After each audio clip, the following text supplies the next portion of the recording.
Hi everyone, welcome back to my channel सपनों का महासागर। तो आज की वीडियो काफ़ी टाइम के बाद आ रही है, लेकिन वीडियो उतनी ही ज़्यादा इम्पोर्टेंट भी होने वाली है। आपको एक बहुत अच्छी नॉलेज यहाँ से मिलने वाली है जो कि बहुत कम लोग जानते हैं और उस मान्यता को हर कोई मानता आ रहा है। आज हम बात करने वाले हैं कि जब हम आटा किचन में लगाते हैं, मतलब आटा गूंथते हैं अपने रसोई घर में, तो आखिर उस पर उंगलियों की छाप क्यों छोड़ते हैं, या हम उस आटे को थोड़ा सा साइड में क्यों लगाते हैं, इसके पीछे क्या मान्यता होती है और हम क्यों इसको फॉलो करते हैं। और ये मान्यता प्राचीन समय से ही चली आ रही है। तो इस टॉपिक पे बात करने वाली हूँ, आपको पूरी नॉलेज देने वाली हूँ। अगर आपको पहले से ही इस चीज़ की जानकारी है तो आप कमेंट बॉक्स में ज़रूर बताइएगा। अगर आपको ये जानकारी अभी मिली है तो मुझे कमेंट करके ज़रूर बताइएगा कि आपको ये जानकारी कैसी लगी। देखिए, बात करते हैं कि जब भी हम रसोई घर में आटा गूंथते हैं तो उस पर उंगलियों की छाप लगा के उसको छोड़ देते हैं। ऐसे ही साइड से थोड़ा आटा निकाल के साइड में रख देते हैं। तो इनके पीछे की जो विचारधारा है, जो मान्यता है, वो काफ़ी गहरी है। और जिसको कि अगर आप लोगों को बताया जाए तो शायद आप बोलोगे नहीं, ये तो कुछ भी नहीं है, वाकई हम बेकार में इस चीज़ को मानते हैं।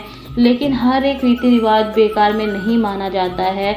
जब भी हमारे कोई पुराने प्राचीन मान्यता चली आ रही है, हर एक के पीछे बहुत गहरा एक रहस्य होता है। हाँ, आजकल की पीढ़ी इसको नहीं समझ पाती है, वो एक अलग बात है, लेकिन हर एक मान्यता के पीछे बहुत गहरी विचारधारा छिपी होती है। ऐसे ही विचारधारा के बारे में बात करने वाली हूँ, जो कि हम रसोई घर में आटा लगाते हैं उस पर उंगलियों की छाप क्यों छोड़ते हैं। देखिए, ये आदत हमें अपने बड़ों को देख के आई है। जैसे हमारे बड़े करते थे ऐसे ही आगे हम करते चले आ रहे हैं। तो ये बहुत पुराने समय से चली आ रही है, लेकिन इसका जो महत्व है वो आजकल के लोगों को नहीं पता है। तो चलिए वीडियो को शुरू करते हैं और बताते हैं कि आखिर इसका क्या महत्व होता है। देखिए, जब भी हम पिंडदान करते हैं किसी मृतक परिजन का, तो उसमें आटे की लोई बनाई जाती है, जो कि बिल्कुल गोल आकार में बनाई जाती है। आप आटे की पेड़ी बोल सकते हो, आप आटे की लोई बोल सकते हो।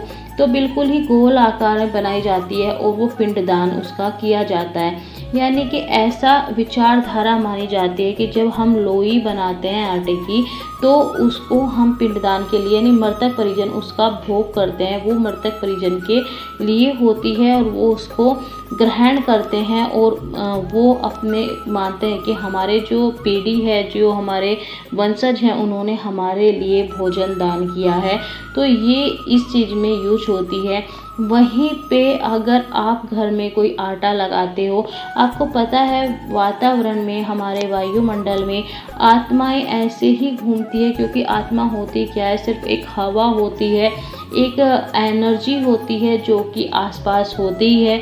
वो आपके इन्वायरमेंट पे निर्भर करता है कि आप अपने आसपास का वातावरण कैसे रखते हो। अगर आप अच्छे से रहते हो, बहुत सारी चीज़ों को मानते हो, तो आपके आसपास पॉजिटिव एनर्जी होती है जो कि आपके भले में ही आपके काम आती है। लेकिन अगर आपका रहन सहन, आपका तौर तरीका गलत होता है, तो आपके आसपास निगेटिव एनर्जी आनी शुरू हो जाती है। तो सारे वातावरण में एनर्जी का ही एक खेल होता है। तो चलिए बात करते हैं कि अगर आप आटा लगा देते हो और उस पर उंगली की छाप नहीं छोड़ते हो, उसे एक लोई के आकार में बना के किचन में रख देते हो, तो उसको जो हमारे मृतक परिजन होते हैं या हमारे आसपास घूम रही आत्माएं होती है, वो उसको अपना भोग समझ के ग्रहण करती है, जो कि उनका एक तरीके से वो भोजन मान लेती है और उसको ग्रहण करती हैं। तो ऐसे में जब उस आटे को हमारे परिवार के जन खाते हैं, परिवारजन खाते हैं, तो उनकी सेहत पर बुरा असर डालता है और परिवार में तरह तरह की बीमारियां फैलने लग जाती है।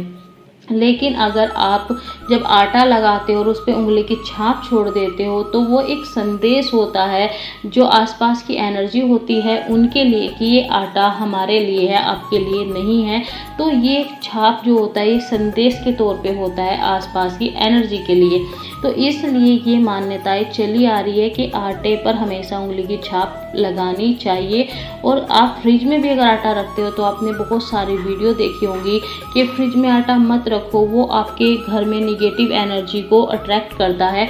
तो ये उसी के पीछे की वजह होती है कि जब भी आप आटा फ्रिज में रखते हो तो एक लोई के आकार में बना के रखते हो, जो कि वातावरण में घूम रही एनर्जी उसको अपना भोजन मानती है और उसकी तरफ अट्रैक्ट होती है, जिसको कि बाद में जब परिवार के लिए रोटियां उससे बनती है तो वो उनकी सेहत पर बुरा असर डालती है, क्योंकि भोजन से ही शरीर चलता है, एनर्जी से ही बॉडी चलती है और एनर्जी हमें जो है भोजन से मिलती है। अगर वो भोजन ही शुद्ध नहीं होगा तो उसका निगेटिव प्रभाव आपके इस बॉडी पे पड़ेगा ही पड़ेगा।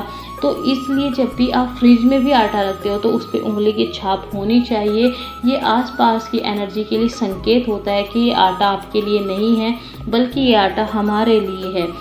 अगली बात करते हैं कि जब आटे की पहली हम थोड़ा सा तोड़ के साइड में लगाते हैं, आखिर उसको क्यों लगाते हैं? देखिए, वो एक भोग मात्र होता है। जैसे हम कोई भी काम करते हैं तो शुरू में भगवान का नाम लेते हैं, तो अब तो इन महत्व को नहीं जाना जाता, लेकिन पहले के समय में भोजन से जुड़े बहुत सारे नियम होते थे। जैसे कि भोजन से पहले भगवान को याद करना, प्रार्थना करना, उस भोजन को ज़मीन पे बैठ के ग्रहण करना। तो ये सारी चीज़ें भोजन को शुद्ध और भोजन की जो मान्यताएं हैं, जो उसकी शुद्धिकरण है, उसका विशेष ध्यान रखा जाता था, जिससे कि जब उस भोजन को खाया जाता था तो वो शरीर के लिए अमृत समान होता था। लेकिन आजकल की बात करें तो बेड पे बैठ के खाना खाते हैं और जो खाना होता है वो कहीं पे बैठ के खा लेते हैं। शुरू में भगवान का नाम कोई नहीं लेता है, सीधा खाना शुरू कर देते हैं। तो ये सारी चीज़ें कहीं ना कहीं भोजन को जो आपके लिए काम करना होता है वो उतना काम नहीं करता है, उस बॉडी में तरह तरह की बीमारियां उत्पन्न होने लगती है। तो ये आपके ऊपर है कि आप इस चीज़ को कितना मानते हो कितना नहीं, लेकिन ये मान्यताएं चली आ रही है, वही मैं आपको बता रही हूँ।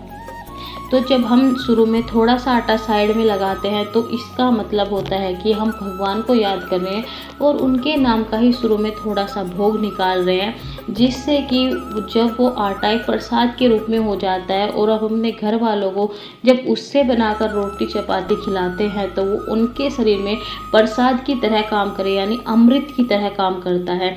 तो ये चीज़ें हम फॉलो तो करते आ रहे हैं क्योंकि हमारे आदत में आ चुका है, लेकिन इसका मतलब नहीं पता था। तो क्या आपको इसका मतलब जान के सही लगा कि हाँ ऐसा हो सकता है और आगे से हम इस चीज़ को फॉलो करेंगे, या आपको लगा नहीं ये बेकार का विचार है, हम इसको फॉलो नहीं करेंगे? तो जो भी आपकी राय है कमेंट बॉक्स में ज़रूर बताना। फिर मिलेंगे ऐसे ही वीडियो के साथ, ऐसे ही टॉपिक के साथ। तो वीडियो को लाइक शेयर सब्सक्राइब ज़रूर करना। Bye bye.